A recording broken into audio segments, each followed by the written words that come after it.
This is a death scene in South Vietnam. The investigators are still looking into the reason for the crash.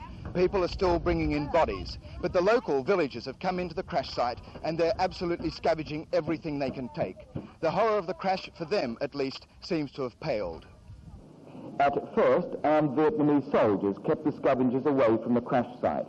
But the first few trickled in Sunday afternoon, and by Monday morning the mad rush to win the best pickings was on in earnest. The guards at the scene joined in, despite the fact that the investigators were still looking for vital evidence amongst the wreckage. The Americans are now racing against time to complete their work before everything of importance has been taken away. This scene of horror is made even more gruesome by the sight of whole families scavenging together while the newly found bodies of more orphans are taken away by helicopter. Small children picked up clothes and toys. Mothers ripped suitcases apart. Fathers and sons picked up every saleable piece of scrap metal they could lift. Each family or group made small mounds of their pickings, guarding them against other encroaching scavengers.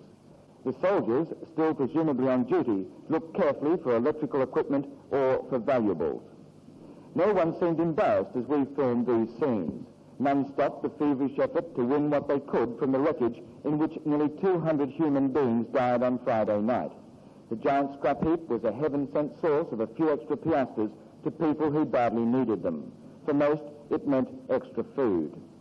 Flying over the wreckage by helicopter, it was possible to see the extent of the crash. The few larger pieces of wreckage gave no indication that this is all that remains of a C-5 Galaxy, the biggest aircraft in the world, standing as high as a 6-story building.